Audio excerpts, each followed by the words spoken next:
I the eagle. eagle. I the eagle. I the eagle.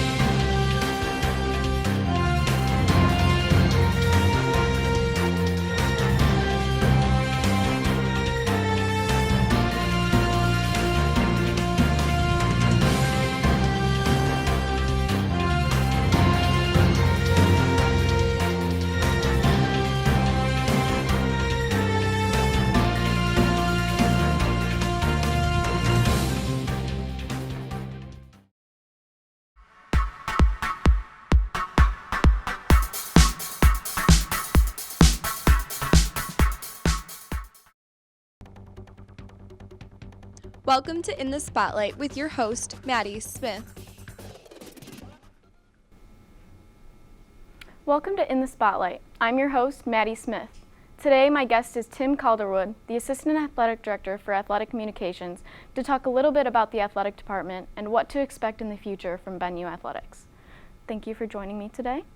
Thanks for having me. Glad to be here. Awesome. Okay, so first of all, how did you know you wanted to get involved in college athletics? I myself was a college athlete when I was in college, and I just feel like it was something that I always wanted to continue on. I mean, my personal opinion, obviously, is it beats the heck out of a 9-to-5 job. Exactly. What sport did you play? I was a swimmer. Awesome. Okay, so you just recently came into this role as Assistant Athletic Director for Athletic Communications. So what changes have you had to make in your job lifestyle? Are there any new responsibilities? Well, there's a lot of new things that have gone into it. The first thing I had to do was move my office location to a totally different spot now.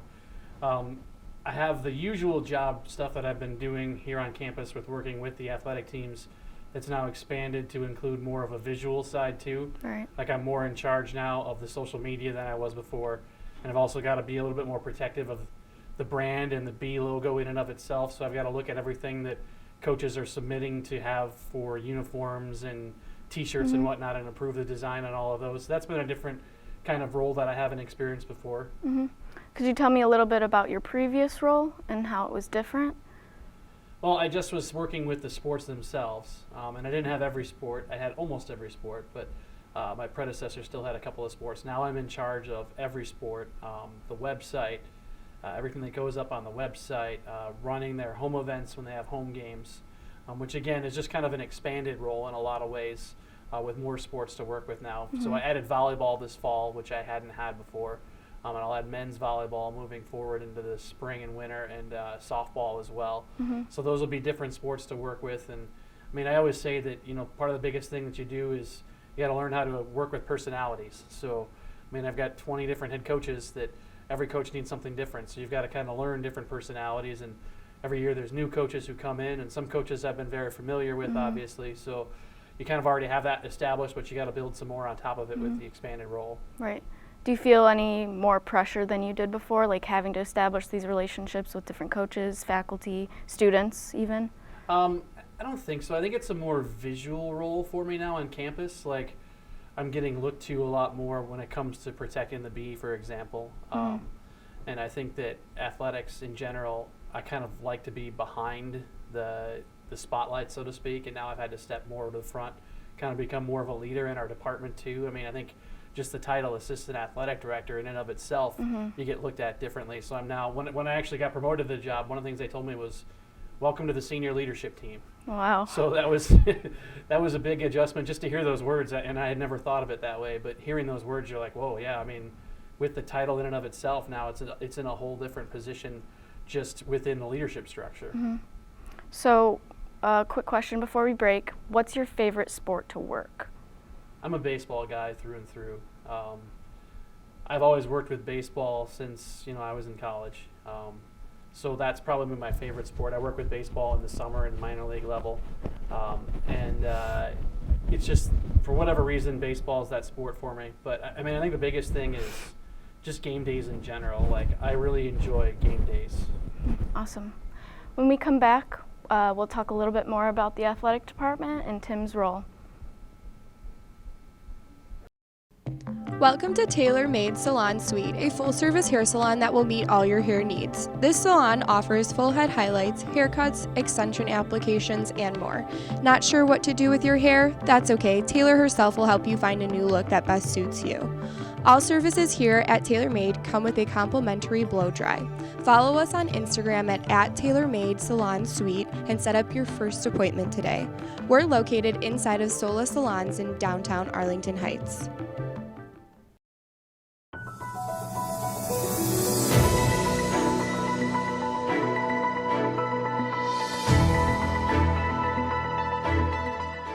Welcome to Ben News. I'm Joey Spahn. And I'm Zaakirah Mujid. Here are this month's top stories. On January 16th, Student Affairs hosted the semi-annual Eagle Stop event in Goodwin's main lobby. This event is to showcase all of Benedictine student organizations on campus. Students were able to roam Goodwin's lobby to learn about the clubs and were able to see what else Benedictine has to offer. Ben News reporter Hannah Wagner spoke with Katie Buell, the event coordinator of Student Affairs, about the event and how students can take action to get involved on campus. Hi, I'm Hannah Wagner with Eye of the Eagle, and I'm here with Katie Buell from Student Affairs. How are you doing today? Good, how are you? I'm great, thanks for asking. So we are here at Eagle Stop, which you can't really see right now because we have the backboard. But can you just explain a little bit about what the Eagle Stop is? Yeah, so Eagle Stop we do it twice a year, so it's an opportunity for students to come out and find out about involvement opportunities and the different clubs and organizations on campus.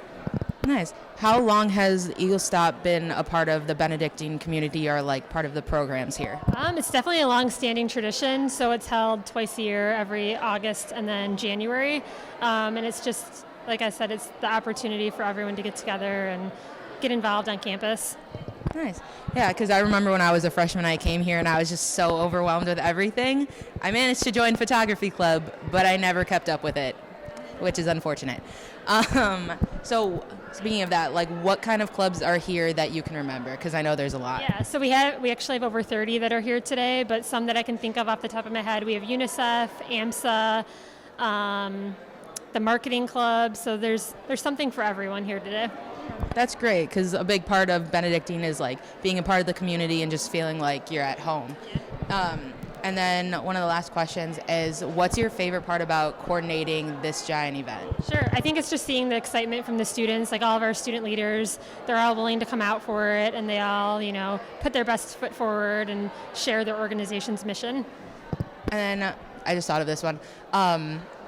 If someone were not to, or couldn't make it today, what would you suggest for them to do to join a club later on? I would suggest coming down to the Ben Union Underground, visiting Kraza 020 and reaching out to us that way, and we can get them in contact with the different clubs and organizations that they're interested in. All right, well, thank you so much for coming. I really appreciate it. I'm Hannah Wagner with Katie Buell. Thanks for watching. On Monday, January 20th, Benedictine Admissions kicked off the new year by inviting prospective students to campus to learn about all things Ben U at January's Winter Visit Day. The day included various presentations about the university, questions and answer sessions, and campus tours. Eye of the Eagle's Maddie Smith spoke with Caitlin Beamish and Tyler Stashniak, two members of the Student Senate, about their involvement in the event, as well as the importance of these events to the university. Hi, my name is Maddie Smith with Eye of the Eagle, and I'm here with Caitlin Beamish and Tyler Stashniak, two members of Student Senate, and we're going to talk a little bit about their roles at the university and the Winter Visit Day that's taking place this afternoon. So could you each tell us a little bit about your roles here at the university? We'll start with Caitlin. Yeah, so as president of Student Senate, I do a lot to ensure all the group is attending everything they need to and just organizing a lot of events, meetings, all that kind of good stuff. So a lot of the behind the scenes work and working with my executive board and all that kind of good stuff. Perfect. And you, Tyler? And then as the public relations officer, I'm doing all of the kind of social media, so Instagram, Twitter, Facebook occasionally. So anything you see on those social media sites, that's what I do. It's becoming a lot more popular, so you got to stay on top of that for sure. So how important are these visit days to Student Senate and the university in general? Yeah, so particularly today we have over 100 RCPs, so we get to see a lot of new faces, a lot of potential students to campus, which is really great. Sometimes we even get to meet with them and make connections early on, so when they do come to campus we can recruit them early or get them involved in a lot of different things. So it's really cool to meet them early on when they're coming here as a prospect. What kind of preparation goes into events like these, especially because they're so big? Yeah, so we take a lot of time like putting together all the folders, organizing the schedule, where everybody's going to go and stuff, making sure everybody's in the right place. So we do a lot of the work behind the scenes. Our boss does as well. So there's a lot that usually goes into these days. Same thing as Caitlin said, pretty much a lot of just hands-on stuff, doing the folders, stuff like that. Just the numbers is pretty much. And finally, what can students expect from Student Senate this semester? Yeah, so with Student Senate, we've been focusing a lot on the student life experience and just trying to make that time here while you're here better for you. So we have a lot of fun events. We have a kindness campaign that we're coming out with this semester. So a lot of different cool things that you should be hearing about us through our social media and all that kind of good stuff. And then also with like in the colleges, you're going to see a lot of events coming from them. Hopefully they're fun for the students and hopefully they enjoy them. Thank you guys for taking the time to talk with me today, and have fun the rest of your day. This has been Maddie Smith with Eye the Eagle. For the last month at Benedictine University, the Komechak Art Gallery has been taken over by Alma Richardson and the Peace Prophet in their exhibition previewing Chicago outsider artists. This exhibit portrays the art created by young artists who feel they live their lives on the outside of society. Throughout the exhibit, there is a strong motif following strength in African American culture. This theme allows the audience to see past the physical art and into the minds and hearts of the artists. Ben News reporter Tommy Tillett spoke with Scott Ransom and Mrs. Kathy Gaddis about their opinions. Hi, I'm Tommy Tillett here with Eye of the Eagle, and I'm here with Scott Ransom at the Outsider Art Exhibit at the Komechak Art Gallery. Scott, how are you doing today? I'm doing very well. How about yourself? I'm doing great. Thanks for asking. So first things first, I wanted to get your first impressions on the exhibit. What do you think it's about? How do you think it looks? Well, I mean, being the first time up here, it is very beautiful. Everywhere you look around, you just see amazing pieces. I mean, I would obviously assume it's probably about, Christian and Catholic religion, and also about African American culture as well. Yeah. So can I ask, what's your favorite piece in this exhibit? My favorite piece is the one right behind you, this interpretation of the Mona Lisa sculpture. I think that just really speaks volumes to, the classic, and also bringing a new twist to it as well. That's wonderful. That's wonderful. So what do you think is the overall theme of this exhibit, with seeing the pieces that have to deal with African American culture and the symbolism behind it? What do you think is the ultimate message? I think the message is, preach, be yourself, also be happy with yourself, being proud that you are whatever heritage you are, and also, being enjoying that in its own sense.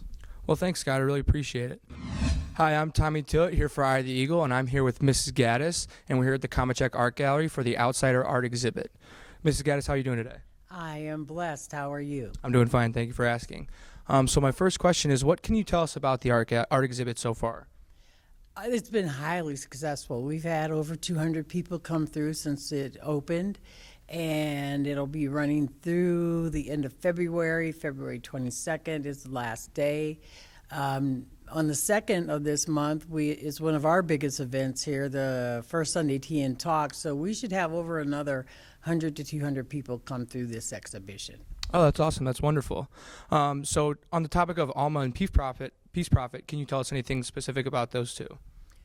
Well, here's a pretty interesting thing about outsider artists. You don't really know a whole lot about them. Typically, outsider artists are very contained within themselves. Most of them are people who are on the street and living on the street, or if not, they're functioning out on the street. Typically, a lot of outsider artists throughout the world have mental health issues, issues of seclusion, and to get them to even talk about their artwork is almost impossible. Is there anything that you can tell us from looking at the art that you can see from some of the artists, some deeper form of expression from any of them in any of their pieces? Well, one of the things with the Peace Prophet, I had listened to, we play a lecture during this exhibition by a sociologist who just happened on her on the street. And one of the things that she indicated about her pieces, especially the self-portrait pieces, is that the eyes are always looking to the left. She never, in her pictures, confronts the viewer head on. And that she's the same way in real life. She won't talk to you about her art. She won't really look at you. She'll hold the piece up, and if you want to buy it, you'll buy it. If not, she moves on. Alma Richardson lives in Joliet and is very much a secluded artist, although she will be here on the 2nd for our first Sunday Tea and Talk, for a reception right after the Tea and Talk. Awesome. Thank you very much. Lastly, is there anything that you can tell me, which is your favorite piece in this whole exhibit? Oh, this piece.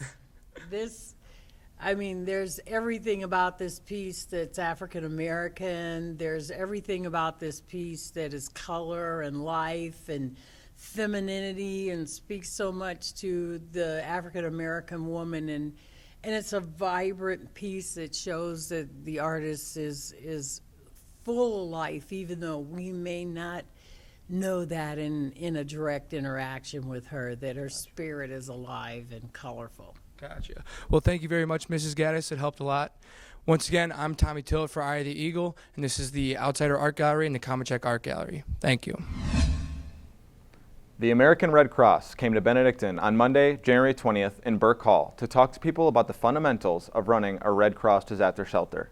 The presenters showed the attendees how to properly fill out the forms that are used when admitting a person into one of the shelters. The Red Cross showed the importance of maximizing the space that is given and finding locations that will give the best experience to its guests. Ben News' Austin Todner spoke with Steve Wise, a volunteer for the Red Cross, to talk about the event and how you can join the American Red Cross to help others in your community. Hi, this is Austin with Eye of the Eagle, and I'm here with Steve Wise of the American Red Cross. And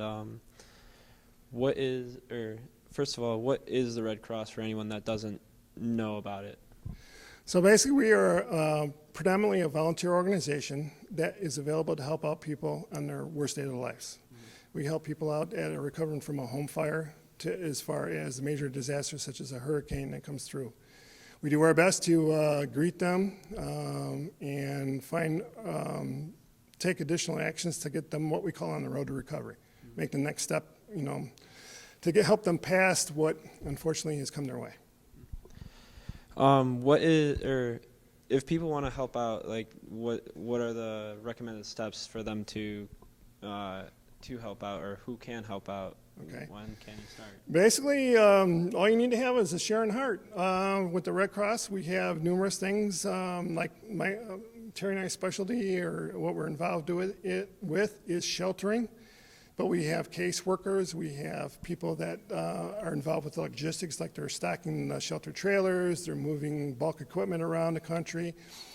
We have debt responders, what we call are the people that are like kind of like go teams. They put themselves on a schedule and respond to home fires. We normally send 2 people out to every home fire in the Chicagoland area. Mm-hmm. All they got to do is sign up. To sign up, all they got to do is go to the American Red Cross website. You go there, you look for the volunteer tab, and it will show all kinds of, there's probably 50-some positions that you can volunteer for. What we will do is we will basically do a background check on you, of course, and we'll welcome you into the Red Cross. We'll identify what you want to do specifically. We'll offer you the training to do that, and just help you along the way. What age do you see the most people coming in as to help out in the Red Cross, or what age are you allowed to sign up? As early as 18 years old, and all the way up to as old as you want to be participating. You will find a lot of senior retired or people that are retired volunteer for that. But again, with people whose profession, if they have a work schedule that allows them to help out the Red Cross, whether it be on a weekend or even going dispatching to a national disaster, if the work allows that, they do that. So basically a mixture, but as old as 18 can sign up to volunteer for the Red Cross. All right, that's awesome. Well, thank you. Thank you, Steve. It's been a pleasure.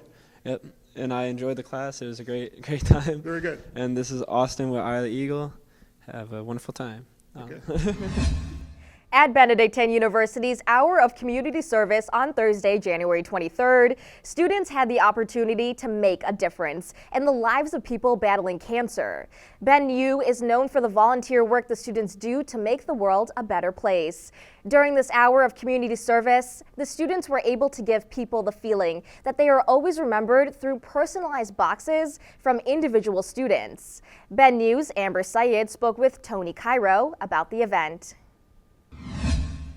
Hi, my name is Amber. I'm here from Eye of the Eagle with Tony, and we are here at an event for Phil's Friends, yes, right? Phil's Friends is the name of the organization. Yes, okay. And what we do is we provide support to people who are affected by cancer.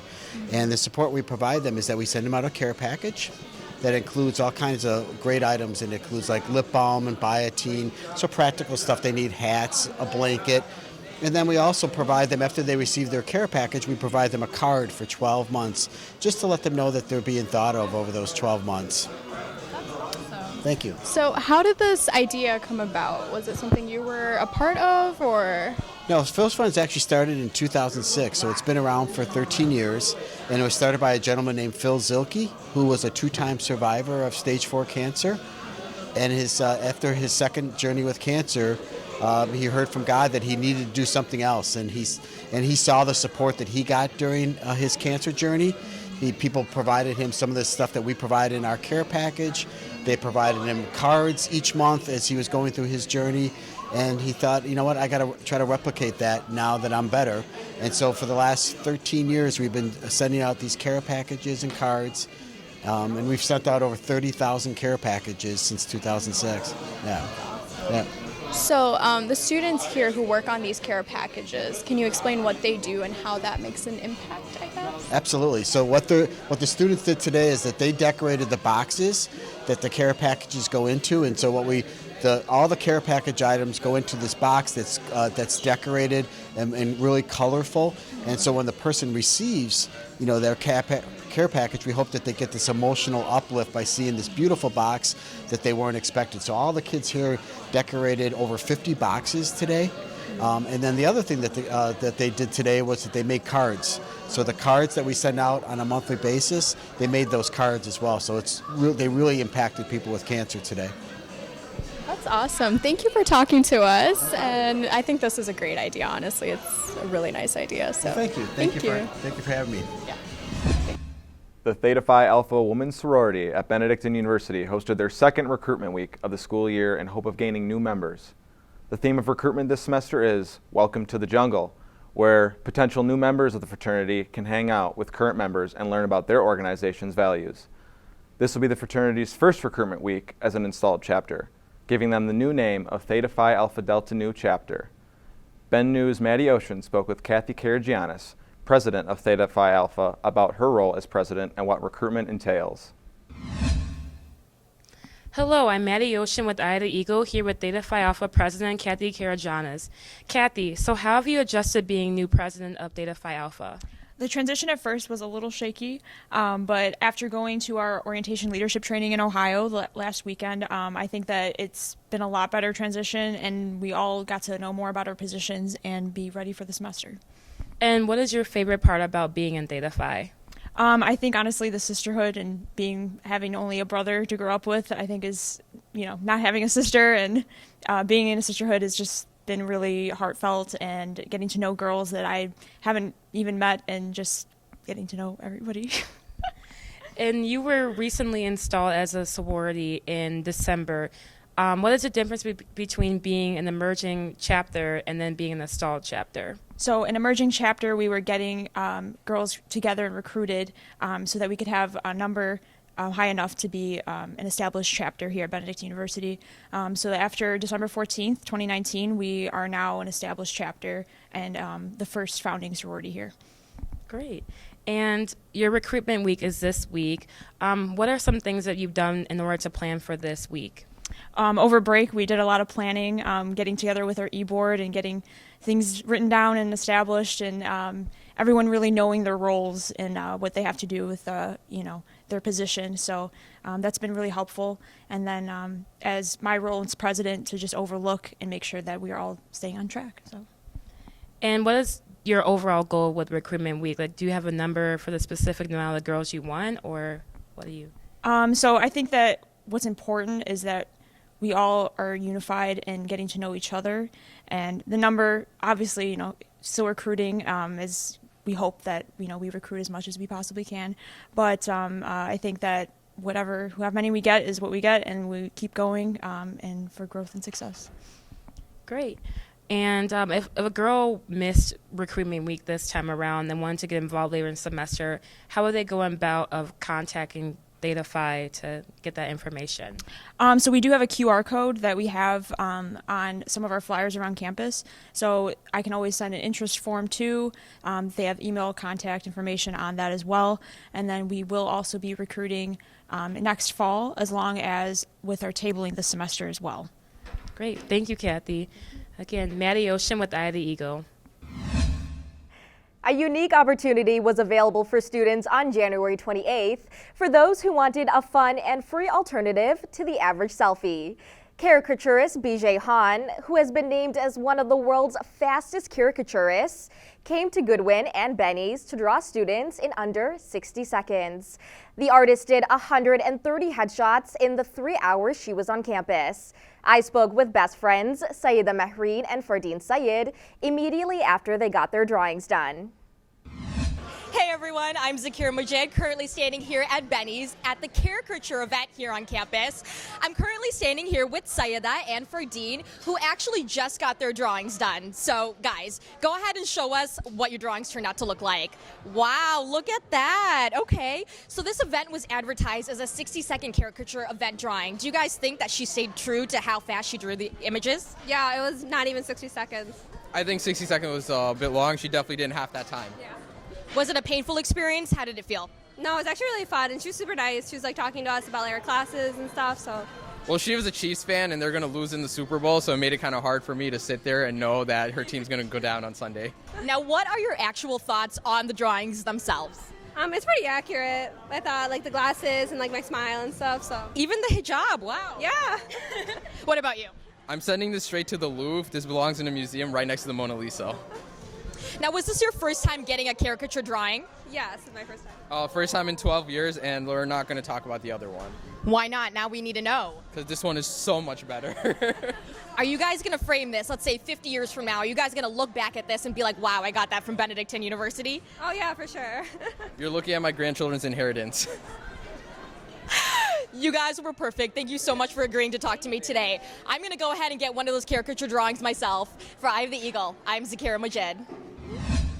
The Benedictine University men's volleyball team competed in a doubleheader this weekend against the University of Fontbonne Griffins and the Augustana College Vikings.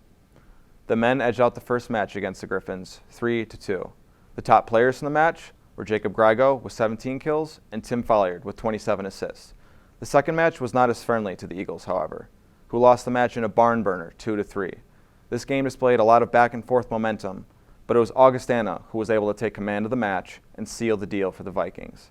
The Eagles are now sitting at 3-3 on the season and have a tournament berth on the line. They hope to quickly regain focus and put all their efforts to the next game. I spoke with Tim Folliard after the game about the team performance and how they can improve. I'm Joey Spahn here for Eye of the Eagle, and I'm here with Tim Folliard, a sophomore on the men's volleyball team. Now, they won the first match against Fontbonne with a good game, but against Augie, they couldn't battle it out in 5. What do you think were the key factors in that game? I think it just comes down to just executing a little bit better, and that comes down to focusing more in practice, working hard, and coming together more as a team. Volleyball is such a team sport where the pass has to be great, the set has to be great, and the hit has to be great. A lot of things have to go your way, and it just starts off with being together, coming together as a team, and being one. Of course. Now, you're talking about practice, and you're talking about making sure everything goes in that right direction. Now, how important are practices for you for that? Because I know your coach is a big analytical guy, and he goes off the numbers. So are practices cutthroat every time? Yeah, today was today's practice was definitely a lot more intense than it has been in the previous practices leading up to Augustana, leading up to Fontbonne and MSOE. But we seem to make sure we keep that same drive, keep that same focus, where every day is a battle and every day we have to give it our all. Absolutely. Now, You guys are 3-3 on the year so far, so not the start that you guys kind of envisioned for yourself, but what do you think that you guys are going to do differently in order to change that and get onto a winning streak? We just need to just bring more fire, bring more focus to everything we do, pay attention to more details, watch more film, be smarter and harder in the weight room, be sure we're stretching, be sure we're recovering, and just be sure we're in a position to give it our all, because we're not going to finish 500 the rest of the way. If we do, that'd be a very disappointing season. But we have 19 more games, 19 more opportunities to show how great of a team we are, how great people we are, and just give it all. Finish the season with fire and focus. I like the sound of that. I'm Joey Spahn for Eye the Eagle. Thank you. The Eagles men's basketball team won 79-61 against Rockford on Wednesday, January 15th. The Eagles' current record is now 14-3. Eye of the Eagles' Alexis Taglia spoke with the Eagles' very own Eric Grigo about their successful season. Hi, I'm Alexis Taglia with Eye of the Eagle, here with Eric Griggle on the men's basketball team. So you guys are doing really great this semester. You have a 14-3 overall score. So how do you feel this being your final season on the men's basketball team? I believe it's going exactly how I'd want my senior season to go. We're off to a great start. Everybody's clicking. The whole team is great. The chemistry is off the charts. So I can't imagine a better start for my senior year. Okay, awesome. And then what's something that you're looking forward to this year with your team, since it is your final season? Well, with such a great team, I'm really hoping to win the conference and then the NAC tournament and then make a deep run in the NCAA tournament. That's great. And then I've just been informed that you have just scored your 1,000th point. How does that feel as an accomplishment? It's just a humbling thing to go through. I couldn't have done it without all the great teammates that I've had over the years, all the great passes that they've provided me. I definitely couldn't have done it alone, and obviously the coaching staff with all the belief that they have had me in over the 4 years. So it's truly a humbling experience, and I'm very proud that I could accomplish something that great. Yeah, that's an amazing thing to accomplish in your career. And so I took footage of the Rockford game. So how did it feel, that whole game? I know you guys had a lot of great energy. There was a lot of really tough moments, but you guys overcame that. What was going on in your head when you were playing? It was a really tough win that we had to grind out. They're a really small team, but they're really scrappy. They're always running around. They're really just tough to play. And but I knew that what we did was greater than anything they could have battled back with. So we really just enforced our game plan and got our job done. Awesome. Well, thank you so much for coming today. This is Alexis Taglia with Eye of the Eagle News. The women's basketball team dominated at the home game on January 22nd, winning a very close game 60-57. The bleachers were filled with Eagles fans as they cheered on the team, and those fans might have been the reason why the Eagles pulled through. The scores were tight throughout the game, with Aurora leading for much of it, but the Eagles pulled through to lead the game in the last 5 minutes as fans roared. Eye of the Eagle reporter Zaakirah Mujid caught players Alex Fanning and Allison Michalski as they walked off the court after winning their game. I'm Zaakirah Mujid from Eye of the Eagle, and I'm currently here with Alex Fanning. Allison Michalski. And what are your guys' titles here on the basketball team? I'm a post. Small forward. Now, Eagles strong, they actually won tonight's game. So I'm wondering from you guys, how do you think tonight went? What are your thoughts after winning that amazing game? Obviously, it wasn't our best game in the start, but we pulled it out somehow. We knew we needed to keep our composure regardless if they went on runs or not. We knew we needed to stay high. We knew our shots weren't falling in the beginning, but they were going to, and we just kept with the game plan, and it worked out. Is there anything that really helped you guys win tonight? What do you guys think? Definitely the fans, everybody who came out. We appreciate it so much. We really feed off of each other's energy, so that was big, very helpful. Now, for all of us Eagles fans out there, we want to know, what does the rest of the season look like? A bunch of dubs. Dubs all day. Dubs all day. What about like postseason? Is there some type of playoffs? What are your guys' hopes for that? So we're expected to do pretty well the rest of the season, which will lead us to conference play, and we're hoping to get a win. That's our biggest goal. Our biggest goal is for conference right now, but we take it one game at a time. All right. Well, that's all I needed. Thank you so much, guys. And that's the news for February. I'm Joey Spahn. And I'm Zaakirah Mujid. Join us again next month for more news and sports. Welcome to Arete Event Staffing, a company created to give you a chance to find work and to build meaningful connections. Arete is a business that offers positions for special events throughout the Chicagoland area. Now is your chance to work at some of the most iconic venues in Illinois, like Wrigley Field, Hollywood Casino Amphitheater, and Arlington Racetrack. If you're looking for a job to boost your resume and increase your social network, then Arete is the place for you. Arete Event Staffing, to be the best you can be. Apply now.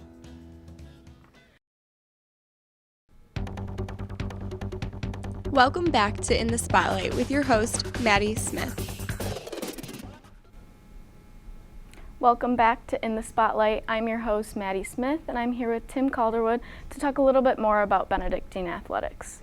So, it's really important to culminate a good atmosphere and get up student engagement in college athletics. So, have you made any plan to change this and get more students involved throughout the year this year? I think one of the biggest things is just getting involved more on the social media side of things. I realized that, and maybe it just took me until this year to realize, but my job is as much about education as anyone else on campus, right? I mean, everybody is here to be part of an educational environment. So I feel that the biggest thing that I've been trying to do is to give students more of an ownership role in the things that they do. And in turn, hopefully that will help to drive the buzz on campus and get some more people involved. I know that our Student Athlete Advisory Committee has been involved a lot more in that regard too, and trying to come up with some initiatives themselves to work with. So I think that's the biggest thing, is just, realizing that my job is as much to provide educational opportunities and to help kind of guide students into ways that they can get involved in the creative process, and hopefully, their peers can then jump along and get excited about events. Right. So do you find it difficult to engage students, or do you think it depends on the sport or what time of the year it is, if it's playoffs, if there's no playoffs? It definitely has a lot to do with the time of year for sure, because the biggest thing with athletics is the student athletes are our biggest supporters. And so if there's a time of year like right now, all the fall sports are pretty much winding down, but at the same time you have the winter sports in process. So it's hard during what you call the crossover season to get everybody involved. I think it gets easier as sports kind of go in and out a little bit. And it also depends on the academic load too, right? A time of year. I mean, obviously, one of the things with our basketball schedule that's going to happen this year is we're going to have a lot of home games when school's not in session. Right. So it's a matter of still trying to find a way to at least generate a buzz, even if people aren't here on campus with those events. Right. So it's not as difficult. Using the social media helps a lot, right? I'd say so, yeah. Yeah. Okay. So kind of off topic, what's your favorite part about working in Benedictine athletics? I mean, I think, like I said, the biggest thing that I've learned is to be more involved in the educational process, and I think it's great to see, students grow in the department, come in working as a freshman, and watch them kind of grow and take on more responsibility as they get deeper into their careers. And hopefully, it's not just a one-off, like they don't want to work for 1 year. I hope that they work for 4 years and they find some things that, they're excited about and that maybe they can take with them, whether that's in athletics or not. So I think, the personalities of both the students that I work with, the student athletes that I work with, watching them grow from their freshman year to their senior year in the field of competition, and then dealing with the personalities of the coaches I was talking about earlier as well, having the opportunity to kind of see their, visions for their programs come to fruition. Awesome. Okay, so what can people get excited about? What's next? Well, I mean, we're looking at basketball season right now. I think the men's basketball team got started with a big win over St. Norbert. I think that there's a lot of excitement there. The women's basketball team had their best season in school history last year. As the calendar year turns to 2020, men's volleyball will get started. They were the conference champs a year ago and have a chance to be #1 in the country too. So we'll see what happens. Awesome. Well, thank you for joining me today. This has been great. This has been In the Spotlight with your host, Maddie Smith.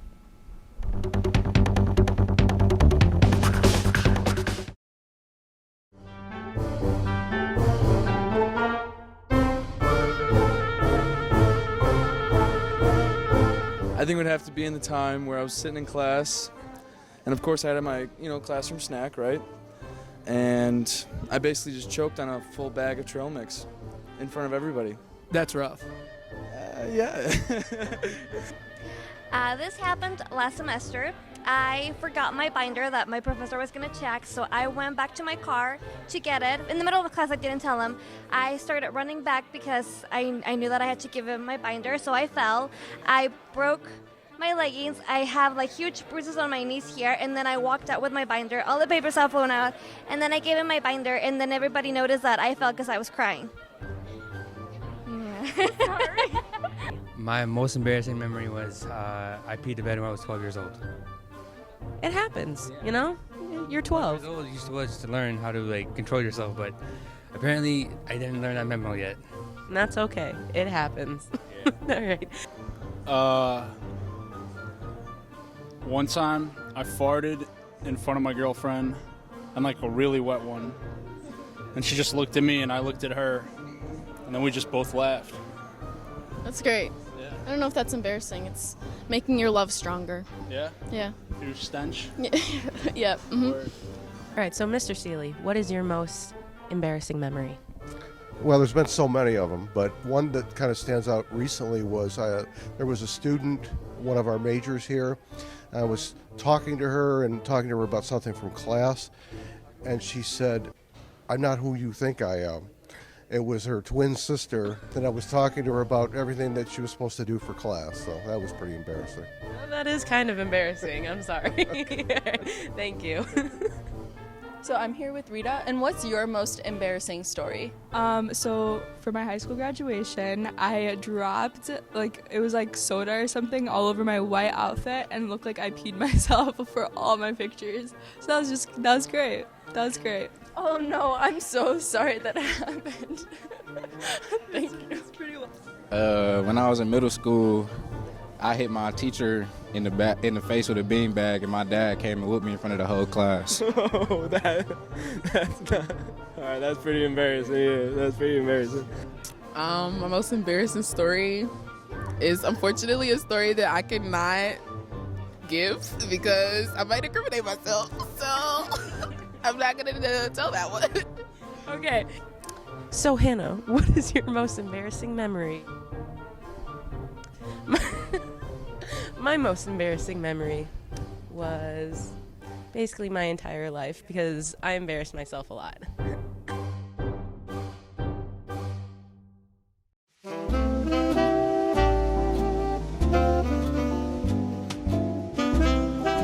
So what would your Tinder bio say?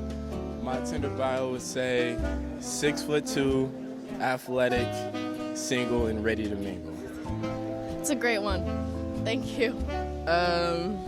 It would probably just say my name and my zodiac sign and I don't know, single. All right, cool. Thank you. Solid. Sorry, ladies, but I'm taken. Good one. Thank you. Free meal apply here. All right, I got it. Get the ladies coming. I mean, you gotta start them off somewhere, right? Free meal is the way to go. Yeah. Hey, I'm the Italian stallion. I love long walks on the beach, and a lot of beaches in Illinois. And I can teach you how to play chess. That's wonderful. That's wonderful, Tom. Thank you very much. Thank you. The day included various presentations about the university. Yeah, this is really slow. Yeah. 14 and 3. Eye of the Eagles, Alexis Taglia spoke with Eric Grigo about their successful season. Oh, should have recorded that one, man. Oh, see, look, there you go. When I hear recording, that's when I become. Sports. Did I say in again? For more news and sports, up. No, you're down. Okay. And I'm Zaakirah Mujid. Join us again next month for more news and sports. Wait, that was weird. One more time. This is a weird conversation. Let's move on. Well, okay, then what do you want to talk about? How's the weather today? It's great. Yeah, we have an no, it outside actually practice. is. Yeah, because usually we're in the gym. Yeah, your hair looks different as well. Does it? Yeah. Is that bad? Or No, is it's that a good thing, but did you get a haircut? No. See, I feel like when we have to force the conversation, it's really hard. Really hard, yeah. Oh, God. Gosh, it's always my hair that bothers me. That one time I had my hair up, I looked like an egg. Okay, my face literally was the worst. Like this? Does it look fine? Or tuck it out?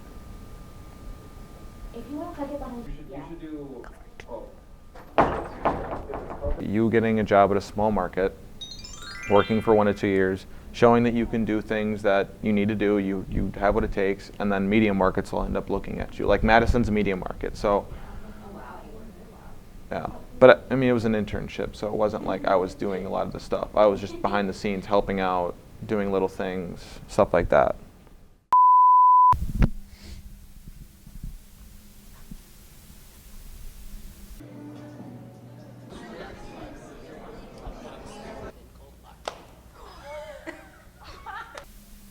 Check, check.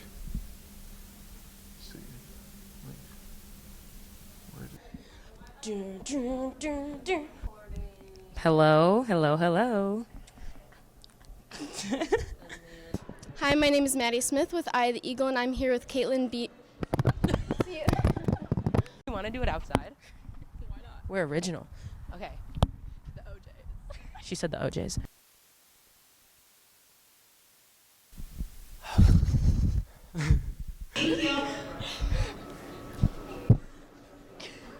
Okay. The outside art exhibit. This has been Maddie Smith with Eye of the Eagle.